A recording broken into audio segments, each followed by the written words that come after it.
Everyone, मैं Ravindra applied mechanics के इस वीडियो लेक्चर में एक नई मशीन को स्टार्ट करते हैं जिसका नाम है सिंगल परचेज विंच या क्रैब। ठीक है, ये की मशीन है सिंगल परचेज विंच या क्रैब। तो सबसे पहले देख लेते हैं इसका प्रयोग कहाँ करते हैं। इसका प्रयोग किसी हैवी लोड को उठाने के लिए करते हैं। इसका कंस्ट्रक्शन देख लेते हैं, संरचना। तो इसमें दो स्तंभ होते हैं, दो कॉलम, एक कॉलम ए कॉलम बी, दो कॉलम होते हैं और एक स्पेंडल सी और दूसरा एक लोड ड्रम होता है जो दोनों आपस में पैरेलल अक्षों पर वेरिंगों की सहायता से अटैच होते हैं। यहाँ वेरिंग लगे होते हैं, उन वेरिंगों की सहायता से ये मूव करते हैं। ठीक है, यहाँ पर आपको बता दें कि ये जो स्पेंडल सी है, इस स्पेंडल सी के साथ एक ये इफर्ड व्हील, एक व्हील लगा होता है।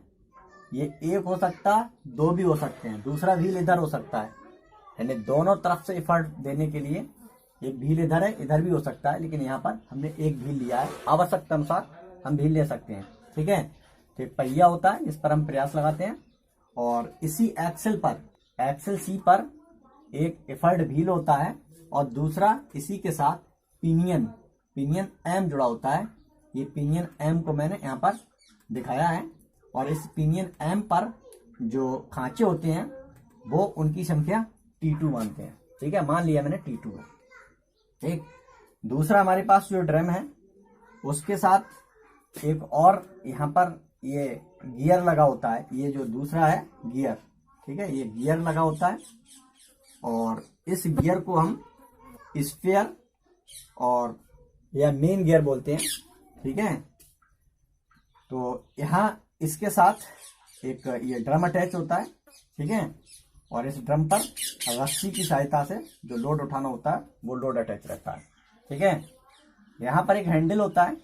तो इफर्ट हम इस स्पेंडल सी पर इफर्ट जो लगाते हैं वो इस व्हील के थ्रू, ठीक है, इफर्ट लगाते हैं। तो इफर्ट लगाने के दो तरीके हैं, या तो हम किसी लोड के द्वारा इफर्ट लगाते हैं इस पर रस्सी बांध के, या फिर इस हैंडल से, हैंडल को इसमें फंसा करके और इसको चलाते हैं तो यहाँ पर इफर्ट लगता है। ठीक, तो ये इसके कुछ कंस्ट्रक्शन पार्ट हैं। अब इसकी वर्किंग के बारे में थोड़ा सा देखते हैं। वर्किंग क्या है?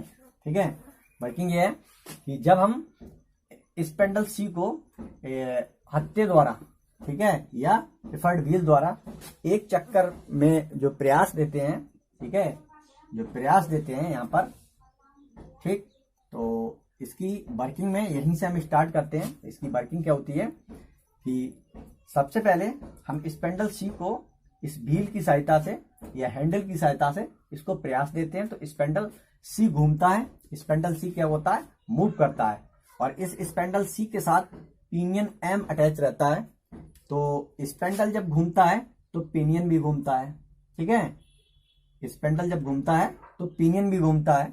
जब स्पेंडल यहाँ पर जो हैंडल है वो एक चक्कर जब कंप्लीट करता है तो स्पेंडल सी भी इस व्हील के साथ एक चक्कर अपना कंप्लीट कर लेता है और जब इसका एक चक्कर कंप्लीट होता है स्पेंडल का तो पिनियन एम भी एक ही चक्कर कंप्लीट कर लेता है, क्योंकि ये एक कॉमन एक्सेल पर अटैच है तीनों। ठीक है, क्या? पिनियन एम, स्पेंडल और ये हैंडल या फिर व्हील। तो व्हील का जब एक चक्कर कंप्लीट करते हैं या हत्थे का एक चक्कर जब कंप्लीट होता है तो उसी के साथ साथ स्पेंडल भी एक चक्कर घूम जाता है और यहाँ पर पिनियन एम भी एक चक्कर ही घूम जाता है। ठीक है, और जब ये जो पिनियन एम घूमता है तो पिनियन एम के साथ ये gear N, gear main gear N भी घूमता है, क्योंकि इसके साथ जो पिनियन एम है उसके साथ गियर अटैच होता है। तो जब ये घूमता है एम तो एन भी घूमता है। एन अब कितना घूमता है वो डिस्टेंस हम बाद में निकालेंगे। एन जब घूमता है, ये गियर एन घूमता है तो गियर एन के साथ ये ड्रम अटैच होता है और जब एन घूमता है तो ये ड्रम घूम जाता है और जब ड्रम घूमता है तो उस पर जो रस्सी लिपटी होती है, ठीक है, जो रस्सी से लोड लगा हुआ है वो रस्सी इस ड्रम के ऊपर लिपटने लगती है। इस तरह से यहाँ पर भार डब्लू ऊपर की ओर उठने लगता है। तो यहाँ पर हम आपको बता दें कि जब स्पेंडल सी पर प्रयास लगा करके जब प्रयास लगाते हैं तो प्रयास लगाने से स्पेंडल सी घूमता है उसी के साथ साथ पिनियन एम भी घूमता है, और एम के साथ एन गियर अटैच होने के कारण एन भी घूमता है, और एन से ड्रम डी अटैच होने के कारण ड्रम भी घूमता है, और ड्रम पर रस्सी लिपट जाती है और इस तरह से ये लोड ऊपर की ओर उठाता है।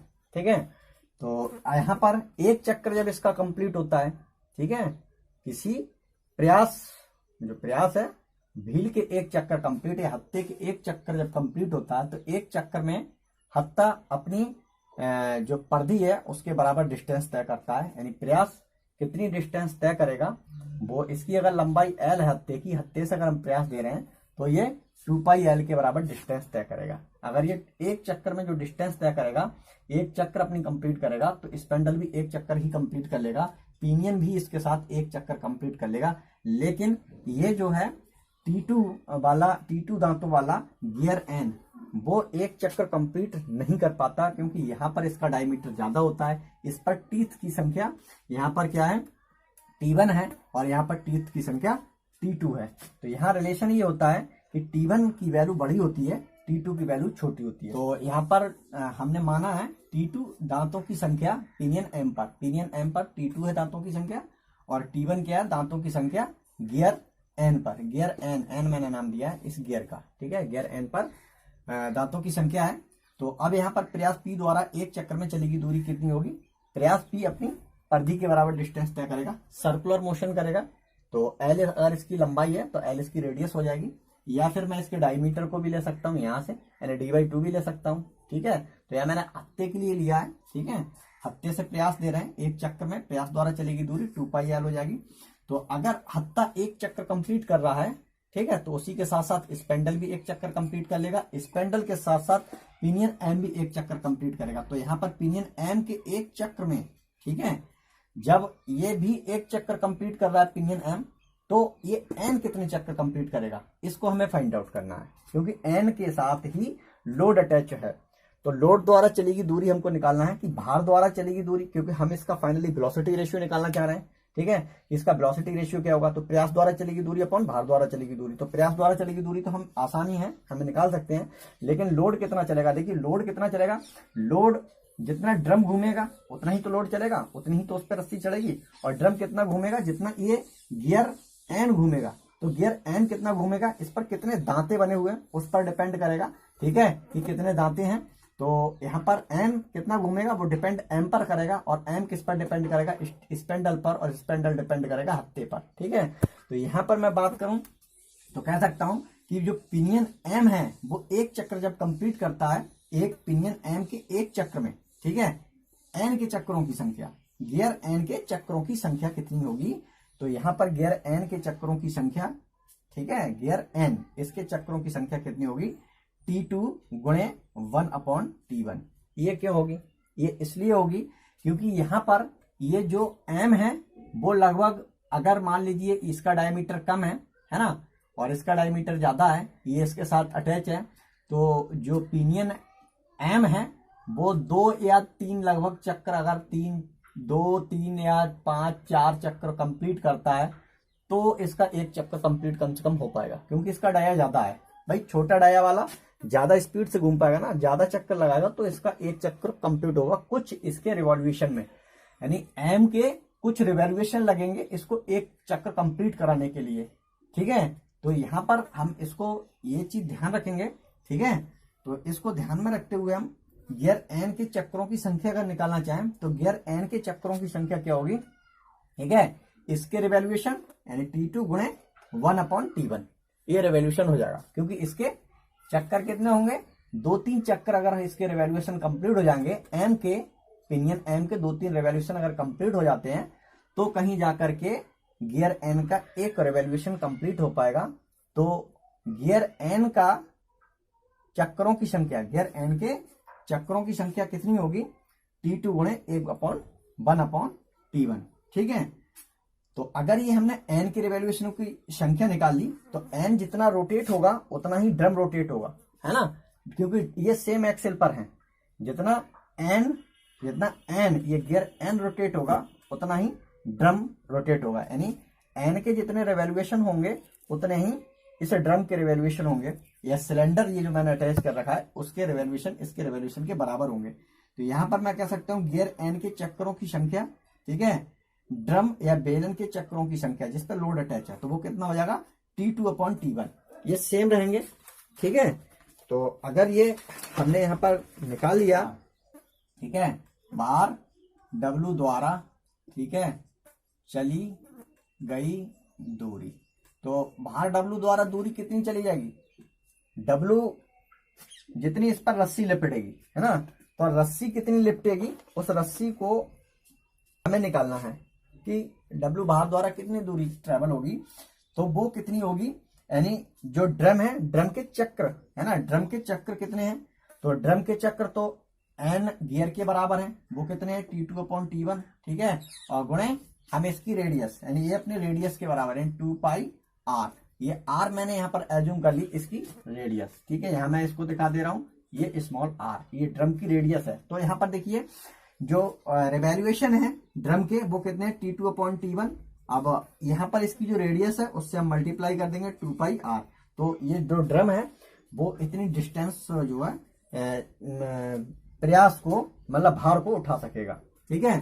तो यहाँ पर भार W द्वारा चलेगी दूरी हमें निकालना है कि भार कितना दूरी ऊपर की ओर चलेगा, तो भार कितना चलेगा जितनी इस पर रस्सी लिपटेगी, और रस्सी कितनी लिपटेगी, इसके रिवैल्यूएशन गुणा इसकी परिधि, तो परिधि कितनी जाएगी 2πr, तो रिवैल्यूएशन गुणा परिधि, ये मैंने यहाँ पर वैल्यू निकल आई।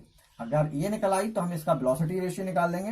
वेलोसिटी रेशियो हमारे पास हो जाएगा प्रयास P द्वारा चलेगी दूरी, प्रयास P द्वारा चलेगी दूरी, ठीक है, और अपॉन भार द्वारा चलेगी दूरी, तो भार T2/T1 गुणे 2πr, ये हम ले लेंगे। तो यहाँ पर हमारे पास 2π से 2π कट जाएगा, यह आएगा T1/T2, ठीक है, गुणे L/r, तो ये वेलोसिटी रेशियो आ गया। अगर वेलोसिटी रेशियो हमने निकाल लिया तो इसका फॉर आइडियल मशीन के लिए, फॉर आइडियल मशीन के लिए इसका हम मैकेनिकल एडवांटेज निकाल सकते हैं। तो मैकेनिकल एडवांटेज इस वेलोसिटी रेशियो के बराबर हो जाएगा आइडियल केस में, तो आपका L/r ही रहेगा।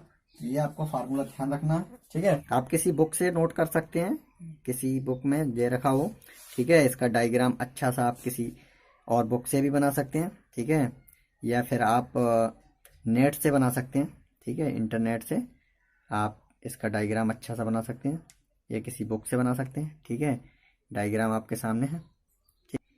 तो इसकी ये कंप्लीट थ्योरी है और भी इसमें आप लिख सकते हैं अपने हिसाब से, ठीक है। बस केवल आपको वर्किंग समझ में आनी चाहिए कि पिनियन क्या है और गियर क्या है। ये पिनियन और गियर दोनों गियर ही होते हैं, ठीक है, एक छोटा गियर एक बड़ा गियर, छोटा गियर पिनियन, बड़ा गियर गियर, ठीक है। तो इसकी ये इस तरह से थ्योरी कंप्लीट है, आप इसको नोट करेंगे। आई होप आपको समझ में आया होगा। Thank you.